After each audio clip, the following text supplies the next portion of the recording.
Assalamualaikum warahmatullahi wabarakatuh. Salam sejahtera. Om Swastiastu, Namo Buddhaya, salam kebajikan. Saya Leonardo Silihwindanu, NPM 190403010016, mahasiswa semester 3, Program Studi Teknik Informatika, Universitas Kanjuruhan Malang. Dalam kesempatan yang berbahagia ini, saya akan mereview materi mata kuliah Pendidikan Kewarganegaraan, yang mana dalam kesempatan ini adalah untuk memenuhi tugas kedua. Saya akan mereview 3 materi. Yang pertama, identitas nasional. Yang kedua, integrasi nasional. Dan yang ketiga, nilai dan norma konstitusional. Baik, saya akan memulai dari materi yang pertama, identitas nasional. Identitas nasional berasal dari 2 kata, yakni identitas dan nasional.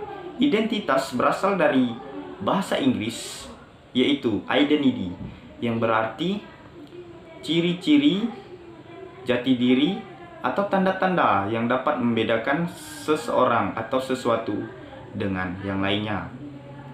Sedangkan nasional menunjuk pada kelompok-kelompok persekutuan hidup yang lebih besar dari sekedar pengelompokan secara ras, agama, budaya, dan golongan. Dalam konteks pendidikan kewarganegaraan, identitas nasional lebih menunjuk kepada jati diri, yakni ciri-ciri, karakteristik, atau perasaan kebangsaan yang dapat membedakan bangsa Indonesia dengan bangsa lainnya. Lalu, mengapa suatu negara harus memiliki identitas nasional? Karena suatu negara yang merdeka dan berdaulat sudah dipastikan berupaya memiliki identitas nasional agar negara tersebut dapat dikenal oleh negara lain dan dapat dibedakan dengan bangsa lain. Identitas nasional mampu menjaga eksistensi dan kelangsungan hidup negara. Negara memiliki kewibawaan dan kehormatan sebagai bangsa yang sejajar dengan bangsa lain, serta akan menyatukan bangsa yang bersangkutan. Lalu, apa yang menjadi identitas nasional Indonesia?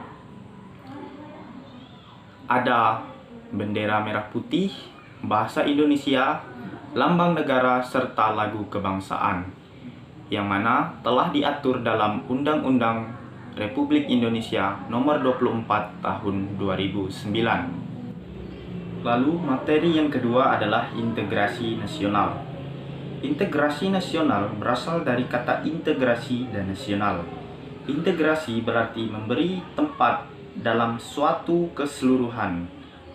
Dalam Kamus Besar Bahasa Indonesia, integrasi berarti pembauran hingga menjadi kesatuan yang bulat dan utuh. Kata nasional berasal dari kata nation yang berarti bangsa sebagai persekutuan hidup manusia. Integrasi nasional merupakan proses mempersatukan bagian-bagian, unsur atau elemen yang terpisah dari masyarakat menjadi kesatuan yang lebih bulat sehingga menjadi satu. Integrasi nasional dibagi ke dalam 5 jenis, yaitu integrasi bangsa, integrasi wilayah, integrasi nilai, integrasi elit massa, dan integrasi tingkah laku. Dalam realitas nasional, integrasi nasional dapat dilihat dari 3 aspek, yaitu aspek politik, aspek ekonomi, dan aspek sosial budaya. Menurut Sroyo, ternyata sejarah menjelaskan bangsa kita sudah mengalami pembangunan integrasi sebelum bernegara Indonesia yang merdeka. Ada 3 model integrasi dalam sejarah perkembangan integrasi di Indonesia, yakni model integrasi Imperium Majapahit, model integrasi kolonial, dan model integrasi nasional Indonesia. Lalu, bagaimana mengembangkan integrasi nasional sebuah bangsa?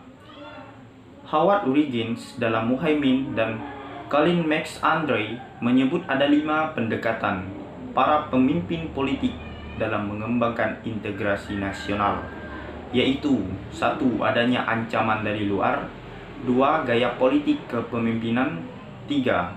kekuatan lembaga-lembaga politik. 4. Ideologi nasional. Dan yang kelima, kesempatan pembangunan ekonomi. Tujuan dari integrasi bangsa adalah guna membangkitkan kesadaran akan identitas bersama, menguatkan identitas nasional, dan membangun persekutuan bangsa yang penuh dengan keberagaman ini.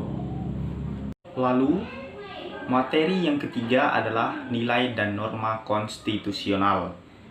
Dalam arti sempit, konstitusi merupakan suatu dokumen atau seperangkat dokumen yang berisi aturan-aturan dasar untuk menyelenggarakan negara.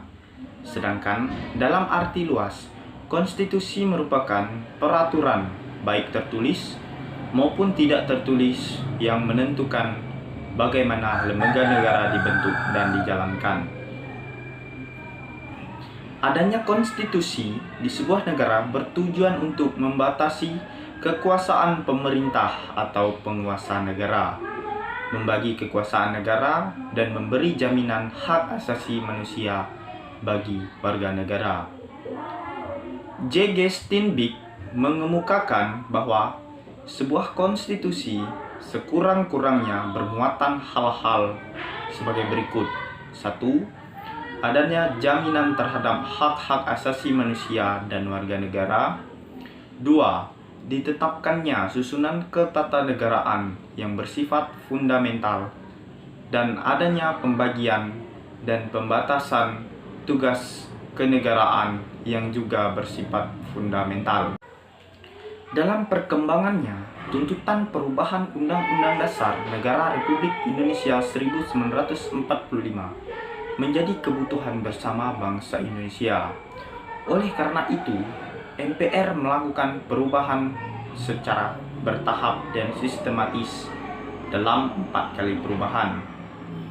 Awal proses perubahan Undang-Undang Dasar Negara Republik Indonesia 1945 adalah pencabutan ketetapan MPR tentang referendum, pembatasan masa jabatan presiden dan wakil presiden, dan ketetapan MPR mengenai hak asasi manusia mengawali perubahan Undang-Undang Dasar Negara Republik Indonesia 1945. Undang-Undang Dasar Negara Republik Indonesia 1945 menempati urutan tertinggi dalam jenjang norma hukum di Indonesia. Berdasar ketentuan ini, secara normatif, undang-undang isinya tidak boleh bertentangan dengan Undang-Undang Dasar. Jika suatu UU isinya dianggap bertentangan dengan Undang-Undang Dasar, maka dapat melahirkan masalah konstitusionalitas undang-undang tersebut. Demikianlah review materi mata kuliah Pendidikan Kewarganegaraan dari saya. Saya akhiri. Terima kasih dan salam sejahtera untuk kita semua.